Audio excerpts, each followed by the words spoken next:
Nós estamos aqui respondendo perguntas sobre o arrebatamento da igreja, a segunda vinda do Senhor Jesus. E temos aqui uma pergunta. O pastor, como será o corpo ressuscitado? Nós cremos que os mortos em Cristo vão ressuscitar na ocasião do arrebatamento da igreja. Como serão os corpos? O corpo ressuscitado, ele sairá do sepulcro perfeito e imortal. Será a nova casa em que habitarão a alma e o espírito. Isso será realizado pelo poder do Espírito Santo. Então vamos dar uma base bíblica que se encontra em primeira epístola do apóstolo Paulo aos Coríntios, capítulo 6, verso 14. 1 Coríntios, capítulo 6, versículo 14. Ora, Deus que também ressuscitou o Senhor, nos ressuscitará a nós pelo seu poder. Então, o poder do Espírito Santo. Também vemos em Romanos, capítulo 8, verso 11, o que a palavra de Deus nos diz. Romanos, capítulo 8, versículo 11. E seu Espírito daquele que dos mortos ressuscitou a Jesus habita em vós. Aquele que dos mortos ressuscitou a Cristo também vivificará o vosso corpo mortal pelo seu Espírito que em vós habita. Interessante, né, pastor? Então, o Espírito Santo habita em nós. E ele habitando em nós, ele vai ressuscitar os mortos, né? Amém. Então, o próprio Espírito Santo que ressuscitou Jesus, e ele também ressuscitará os mortos e vai vivificar o corpo, né? A pessoa, quando morreu em Cristo, ele tinha já o Espírito Santo, né? E agora esse mesmo Espírito que habitou, enquanto ele estava servindo a Deus aqui, vai ressuscitar quando a pessoa partir, né? E o Senhor Jesus voltar. É uma garantia, né? Morrer em Cristo é uma garantia que vamos ressuscitar. É o sobrenatural de Deus. O corpo, ainda dizendo mais sobre a natureza desse corpo ressurreto. O corpo da ressurreição será espiritual. O apóstolo Paulo diz em 1 Coríntios, capítulo 5, 15, verso 44, que semeia-se corpo animal, ressuscitará corpo espiritual. 1 Coríntios, capítulo 15, 44. Semeia-se corpo animal, ressuscitará corpo espiritual. Se há corpo animal, há também corpo espiritual. Então nós vemos que esse corpo será um corpo diferente do que nós temos atualmente. Esse corpo ressuscitado, ele também será incorruptível. A natureza diferente, é o que o apóstolo Paulo também diz em 1 Coríntios 15, agora nos versos 52 e 53. No momento, num abrir e fechar de olhos, ante a última trombeta, porque a trombeta soará, e os mortos ressuscitarão, incorruptíveis, e nós seremos transformados. Porque convém que isto que é corruptível se revista da incorruptibilidade, e isto que é mortal se revista da imortalidade. E quando isto que é corruptível se revestir da incorruptibilidade, isto que é mortal se revestir da imortalidade, então cumprir-se-á a palavra que está escrita: tragada foi a morte na vitória. Amém. Não estará sujeito nem às doenças, nem à morte. E este corpo ressuscitado, como o irmão estava fazendo menção nesse texto, ele será glorioso. E podemos dizer biblicamente, conforme 1 João, capítulo 3, verso 2, que ele será semelhante ao do Senhor Jesus Cristo. 1 João 3, 2.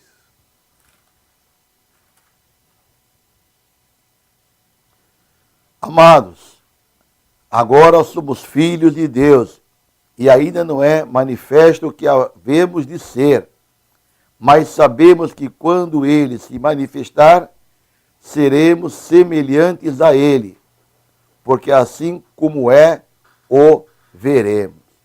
Está vendo? Seremos semelhante a ele. Paulo também fala isso em Filipenses capítulo 3, verso 21, a respeito dessa semelhança ao do Senhor Jesus Cristo. Filipenses 3, 21. capítulo 3, versículo 21. Vou ler aqui do versículo 20 ao 21. Mas a nossa cidade está nos céus, donde também esperamos o Salvador, o Senhor Jesus Cristo, que transformará o nosso corpo abatido para ser conforme o seu corpo glorioso, segundo o seu eficaz poder de sujeitar também a si todas as coisas. Então aqui é bem claro, né? Ele vai transformar o corpo abatido, corruptível, frágil, sujeito a doenças, né? Para um corpo glorioso, né? Semelhante ao corpo que ele ressuscitou. Nós podemos ter uma ideia de como será esse corpo quando o Senhor ressuscitou dos mortos. Então, a palavra de Deus tem algumas referências, por exemplo, em Apocalipse, capítulo 1, verso 14 a 16, que diz que o corpo ressuscitado do Senhor Jesus Cristo, ele brilhava. O que diz esse texto? Apocalipse, capítulo 1, do versículo 14 em diante, né? A 16. A 16, aqui, vamos ler. E a sua cabeça e cabelos eram brancos, como a lã branca, como a neve, e os olhos como chama de fogo. E os seus pés semelhantes a latão reluzente, como se tivesse sido refinado de uma fornalha. E a sua voz como a voz de muitas águas. E ele tinha na sua destra 7 estrelas. E da sua boca saía uma aguda espada de 2 fios. E o seu rosto era como o sol, quando na sua força resplandece. Então, nós vemos essa narrativa que o apóstolo João fala a respeito do corpo do Senhor Jesus. E essa narrativa, ela pode ser aplicada também àqueles que estarão ressurrecendo com o Senhor Jesus Cristo, no caso, os justos. Os justos, eles resplandecerão. É o que diz em Mateus, capítulo 13, verso 43. O que nos fala esse texto? Mateus, capítulo 13, versículo 43. Então os justos resplandecerão como o sol no reino de seu Pai. Quem tem ouvidos para ouvir, que ouça. Palavras, né? De maneiras que isso fica bem claro quanto à ressurreição dos chamados justos, aqueles que foram salvos pelo Senhor. Que vai Jesus ocorrer no arrebatamento da igreja, né? Mas, pastor, até agora nós falamos sobre a ressurreição dos justos, daqueles que morreram em Cristo. Mas também sabemos que vai haver a ressurreição dos injustos, daqueles que morreram sem Cristo. Quando será esta ressurreição? Se eles vão ter também um corpo glorioso, incorruptível, como o dos justos? O que o senhor tem a nos dizer sobre a ressurreição dos injustos? A ressurreição dos injustos será após o chamado período do milênio.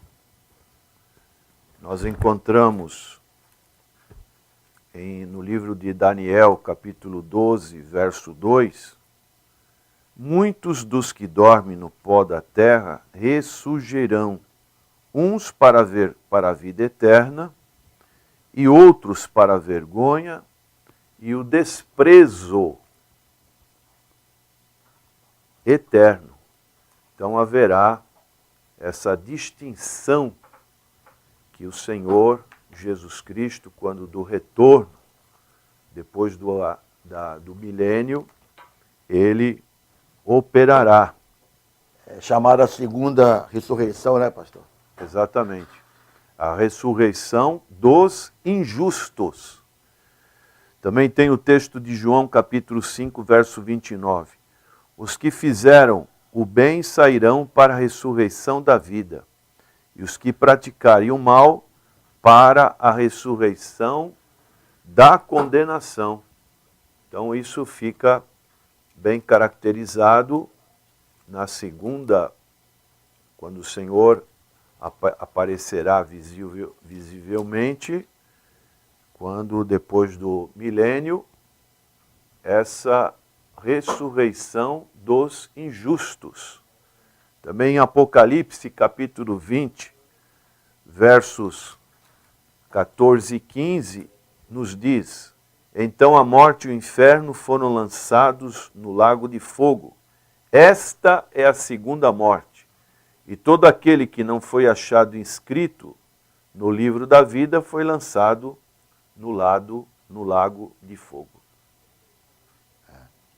E ainda no versículo 12, pastor, desse capítulo que o senhor leu aí, Apocalipse, capítulo 20, né? E viu os mortos, grandes e pequenos, então todos, né?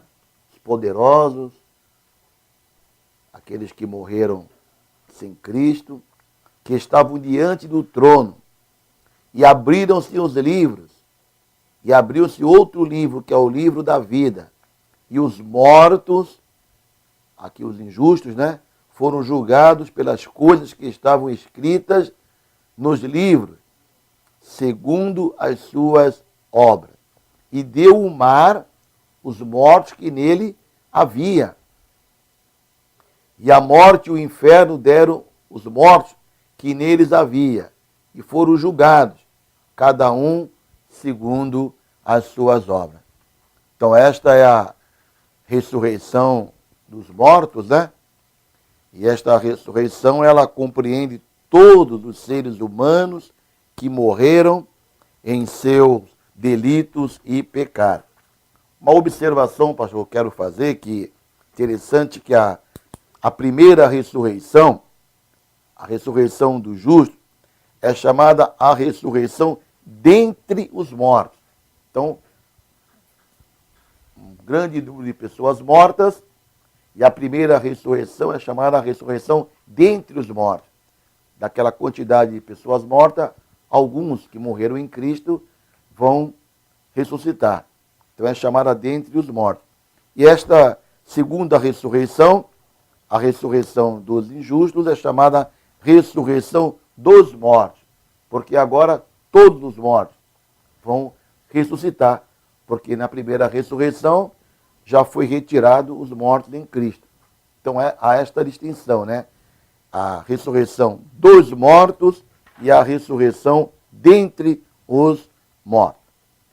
Temos aqui uma pergunta do nosso irmão Cleiton Bandeira. O Cleiton quer saber, pastor, sobre os sinais da vinda do Senhor Jesus. Eles foram deixados apenas para Israel ou para a igreja? Nós falamos aqui sobre os vários sinais, né, que mostram que a vinda do Senhor Jesus pode ocorrer a qualquer momento. E ele pergunta, os sinais que nós mencionamos aqui, eles eram só para Israel ou para a igreja também?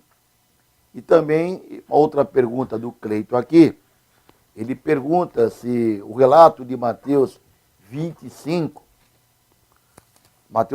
fala sobre as 10 virgens, se também se encaixa aqui a igreja, ou é só para Israel? Então, aqui, a parte do sermão profético, ele envolve a nação de Israel como um dos sinais, como nós já tivemos meditando. Porque, conforme o livro de Romanos, a Epístola aos Romanos, capítulo 9, capítulo 10 e capítulo 11, Deus tem o seu tratar com Israel. Mas estes sinais, e também quando o irmão fala da parábola das 10 virgens, esses sinais são para a igreja do Senhor Jesus Cristo, porque fala de casamento, fala do noivo. O noivo da igreja, nós sabemos que é o Senhor Jesus Cristo, falando do arrebatamento da igreja, como diz em Mateus 25:6, mas à meia-noite ouviu-se um grito, aí vem o noivo, saí ao seu encontro. Então, essa parábola estava sendo aplicada para a igreja do Senhor Jesus Cristo. Fala de virgens, 5 virgens prudentes, que são aquelas pessoas que estão com os seus azeites, com o conteúdo do Espírito Santo, e outras 5 que estão no formalismo da religiosidade, muitas das vezes da falsa esperança, falsa religião, não produzem frutos espirituais e estão ali simplesmente fazendo parte, mas não são realmente do corpo de Cristo. Essas 5 virgens imprudentes, de maneiras que assim compõe-se a igreja do Senhor. E dessa maneira, esse texto que o irmão pergunta fala estritamente da igreja do Senhor. Também quando falamos em sinais, né, lá em 2 Timóteo, capítulo 3, versículo 1, fala sobre alguns sinais. E ali é bem claro que não é só para Israel, né? Sabe, porém, isto, que nos últimos dias sobrevirão tempos trabalhosos, porque haverá homens amantes de si mesmos, avarentos, presunçosos, soberbos, blasfemos, desobedientes a pais e mães, ingratos, profanos, sem afeto natural, irreconciliáveis, caluniadores, incontinentes, cruéis, sem amor para com os bons, traidores, obstinados, orgulhosos, mais amigos dos deleites do que amigos de Deus, tendo a aparência de piedade, mas negando a eficácia dela. Então, aqui são apresentados pelo apóstolo Paulo alguns sinais. Ele é bem claro, nos últimos dias, mostrando os dias que vão anteceder a vinda do Senhor Jesus. Então, como é que podemos afirmar que estes sinais aqui somente é para Israel? Então, não temos hoje em dia aí soberbo, desobediente, sem afeto natural. Isso aqui não atinge só Israel, atinge o mundo todo. Então, os sinais eles são claros e patentes para a igreja e para todos, né? Podemos também dizer para o incrédulo, porque precisamos anunciar para os incrédulos, aqueles que não têm Jesus, que os sinais estão aí e que a vinda do Senhor Jesus é uma realidade. A mensagem da vinda do Senhor Jesus, ela tem que ser pregada nos púlpitos, anunciada para as pessoas que não conhecem o Evangelho, porque as pessoas desconhecem o que vai ser o arrebatamento. E se elas não tiverem conhecimento do arrebatamento, da vinda do Senhor Jesus, não vão se preparar, não vão se render ao Senhor Jesus. Então nós devemos sim pregar o Evangelho, e a mensagem do Evangelho também consiste em falar sobre a vinda do Senhor Jesus. É o que nós podemos nos lembrar do exemplo do profeta Jonas. Quando Jonas ele relutou de ir àquela cidade de Nínive, capital da Síria, e Deus o mandou, ele foi para outro lugar, e ali teve que ter aquele embate com o Senhor, no mar revolto, grande peixe, e depois que ele foi para Nínive, ele pregou 40 dias, se vocês não se arrependerem, Nínive será submergida. Então, essa mensagem de arrependimento, uma mensagem que nós ficamos até pasmados, né? Como é que uma frase só de Jonas fez com que aquele povo se arrependesse, né? Arrependei-vos, que em 40 dias virá o julgamento da parte de Deus. Se os nossos sermões fossem somente esse, né? Arrependei-vos, porque vai vir o julgamento da parte de Deus, e as pessoas, diz que até o rei, até os próprios animais também entraram nessa situação de constrangimento diante de Deus, né? E ali Deus poupou aquela cidade, de maneiras que essa mensagem ela tem que ser pregada também em nossos dias. Pastor, temos uma pergunta aqui da nossa irmã Ana Cláudia, que não é concernente à escatologia bíblica, né? Mas uma pergunta interessante aqui, gostaria que o pastor respondesse para a nossa irmã. A irmã pergunta: pastor, qual é a diferença entre dízimos e ofertas? Qual é a diferença? O dízimo é uma determinação que Deus dá para o seu povo, a 10ª do líquido do que a pessoa ganha, para trazer como oferta de fé diante do Senhor, para a manutenção dos compromissos da casa do Senhor. E as ofertas são situações voluntárias, né? Em que a pessoa sente no coração de dar alguma coisa a mais para o Senhor. Também queremos dizer que são as primícias das nossas vidas. Envolve não só a parte material, mas também envolve a parte do nosso ser, nosso trabalho para com Deus. Então essa é a diferença. No caso dos dízimos, a palavra dízimo vem de 10, né? E a oferta é uma voluntariedade que cada um dá de acordo com o seu coração. E os dízimos e ofertas são importantes, né, para a obra do Senhor, para a divulgação do Evangelho. Que precisamos levar o Evangelho e tudo tem um custo, né?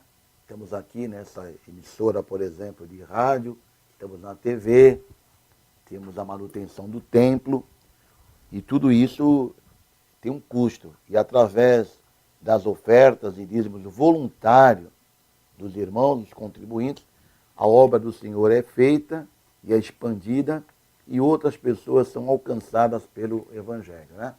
E também reconhecemos o senhorio do Senhor Jesus sobre as nossas vidas.